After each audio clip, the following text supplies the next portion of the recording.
Hello and welcome to the Monocle Weekly. I'm Fernando Augusto Pacheco, and on today's show I speak with director Shih-Ching Tsou about her latest film with Netflix, Left-Handed Girl, which is also Taiwan's official entry for the Oscars.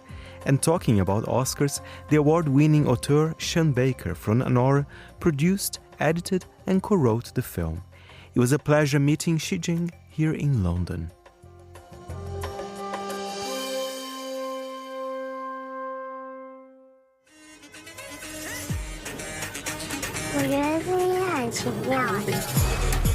各位小朋友，我们今天有新同学哦。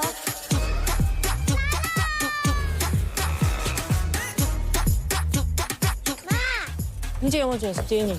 没有，可是姐说有就是有。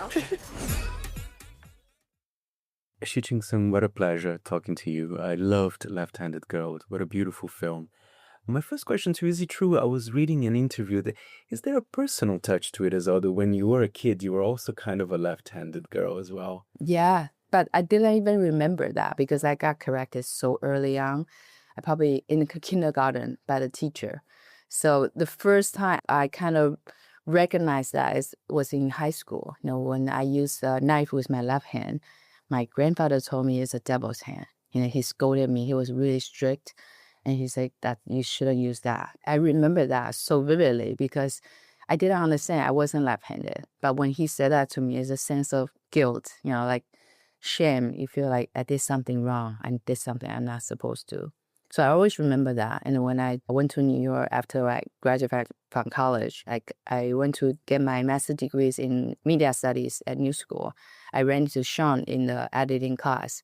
And, you know, we bonded through, we loved the same type of movie, like Dogma 95, war cinema, Korean cinema. So we kind of, you know, telling ourselves, well, maybe we should make something together, you know, because it's really rare you find somebody that like the same type of movie you like, you know, you have sensibility. It's from there I told him about this thing my grandfather told me. So he thought that sounds like a wonderful idea to turn into a movie script.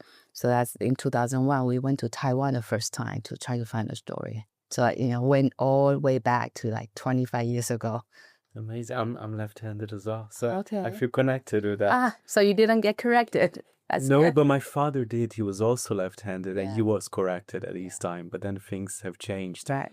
What about Sean Baker? You have a very long-standing professional relationship with him. You guys met at university, right?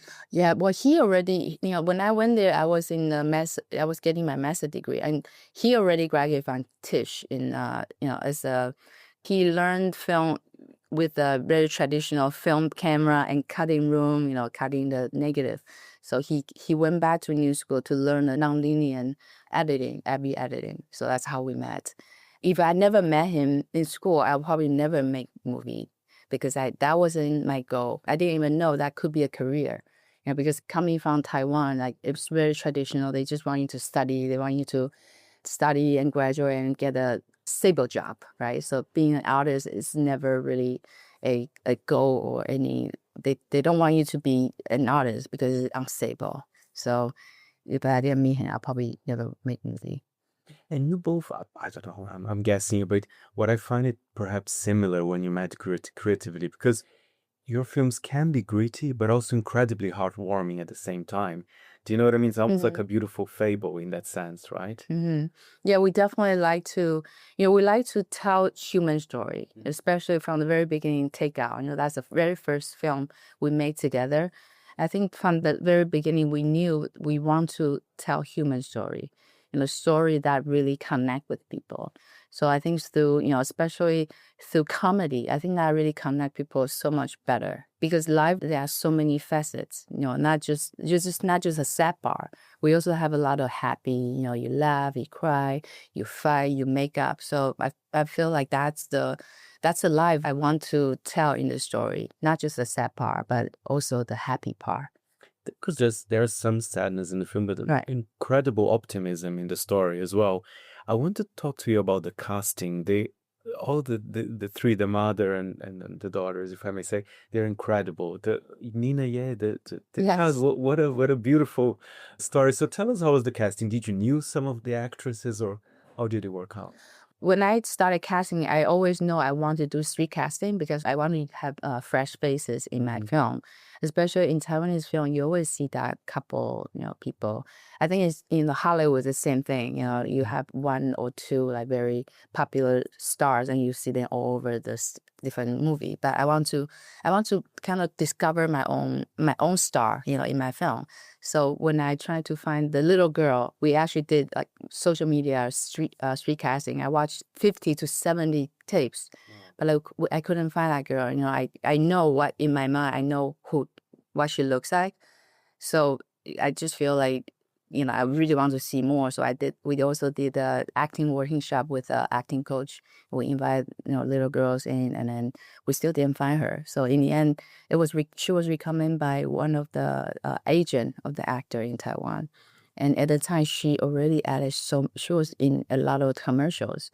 And so she already have 3 years of acting experience in commercials. And she knows exactly what to do in front of camera. She knows how to look cute and how to, memorize the line and everything. So, I'm very lucky to find her. And then she also comes with an acting coach, her mom. Her mom like prepare her at home and memorize the line. So when she comes to set, she's like perfectly ready. For the older sister, I couldn't be in Taiwan to stay long period of time to do the real street casting. So when I was in New York, I just went on to Instagram. I thought, well, maybe that's another way to find it. So I type in like Taiwanese girl, Taiwanese model, and I was just like, looking through profile. So that's how I found her. And she had never acted before. What a gem. Potentially, she has one of the hardest roles as well, right. I mean, of everything she's been through, right? Right. She's really, she's a natural actor. It's amazing. Tell us, do you shot the film on iPhone? Correct me if I'm wrong. What are the challenges of filming like this? Because, of course, when you see the film, you don't sometimes realize, but it must be other types of challenges as well, right?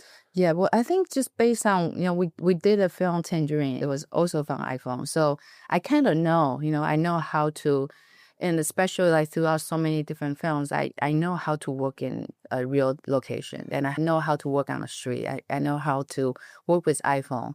So it's kind of all the learning experiences kind of, inform me how to make this film in the night market. From the very beginning, I know I want to make real night market because before I make the film, I went to Taiwan and talked to other producers, and everybody was kind of like, there's no way, there's no way you can make a movie in real night market. You have to build your night market and hire all the extras. But I knew that's not the way to do it. So eventually, I realized, well, the only way is use an iPhone. So nobody will pay attention to us. And we make our crew very, very small. So we hire all the crew.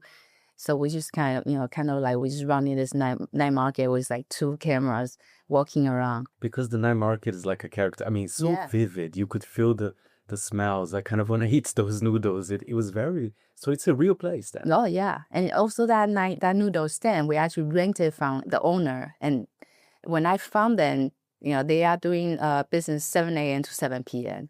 So when I found them, I was like, oh, this is perfect. So I was there every day for 2 months just to convince him. I said, please just let us use it. At first, he didn't really want to acknowledge me. He said, well, whatever.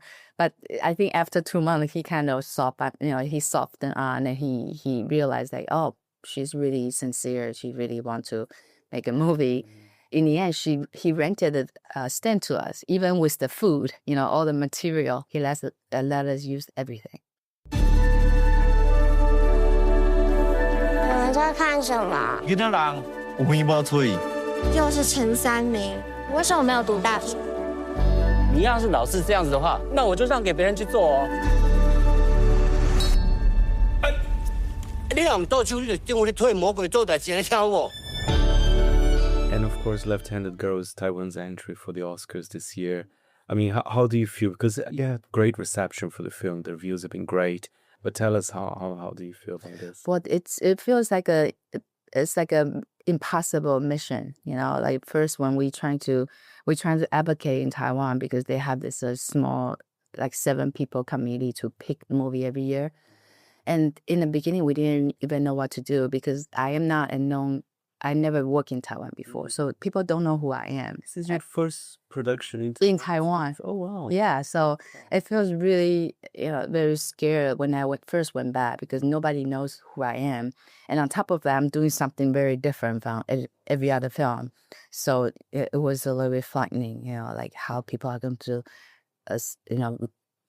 perceive, like how they going to look at this film. So it was really surprised when I found out we got picked as the film. It was really surprised. Amazing. And how do you see the Taiwanese film scene? Is that something that perhaps you would like to go back and make other films there, or because I know you have a life in the US as well, so how do you see for your future projects?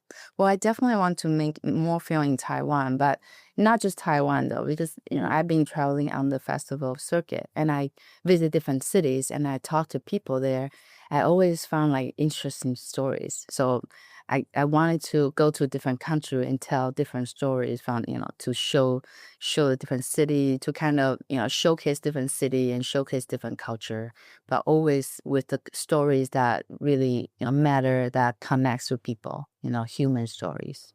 Well, I personally am dying to go to Taiwan, to Taipei, because Please. the food-wise, I know it's not very roots, but Din Tai Fung, right? Yeah. I literally go for lunch there every day. Oh, really? Here? Here in London. Oh my God, aren't they expensive?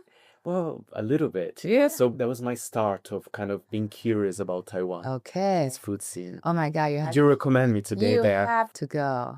I was joking to other people, and they were talking, like especially distributors throughout the world. Like when I meet them, I'm like, you had to ask your boss. You have a company travel every year. You should ask them to go to Taiwan, and you'll have this night market tour. It'll be so fun. And for like quick curiosity, does Sean had any connections out with Taiwan? How was it? Because he's the co-writer of the story. Has he been to the country as well? How was for him to write a story like this as well? Oh yeah, of course. 2001 we went there the first time. I kind of show him like everything, the night market, the beat on stand. And the second time we went back there was after Takeout was released in the theater. So we went back there again in 2010. We actually lived there for a month, so he can experience the life in Taiwan. And we also wrote the first draft of script that time. And when we like scouting all the different night markets, we actually went to this night market you saw in the film, and we ran into this little girl who was 5 years old, and she was so cute. And we shot a trailer with her, and thinking, oh, we want to use her in the film, but we couldn't find money at the time. We actually took this trailer and we went to a different film market. We went to 2 film markets, but we didn't find money. But I always go back there to visit the family. And now when I make the film in 2022, this girl is already 20 years old. Wow. Yeah, so crazy. It's just like it takes so long, but at the same time it's so fulfilling. I feel like we kind of like the story kind of grow with time. Also grow with myself, because I become a mother, and that's why like the 3 characters as fragments of myself. Being a mother, being a daughter, and being a little kid. So that's kind of full circle of a female life, I think. So it's really meaningful. It's really healing as well. 你们都是我最爱的哈，都是我最爱的啦。阿嬷是骗人的，你才是我的心肝宝贝哈。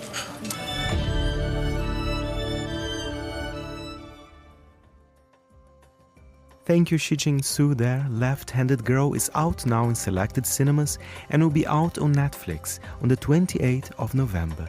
I'm Fernando Augusto Pacheco. The show was edited by Steph Chungu. Thank you for listening.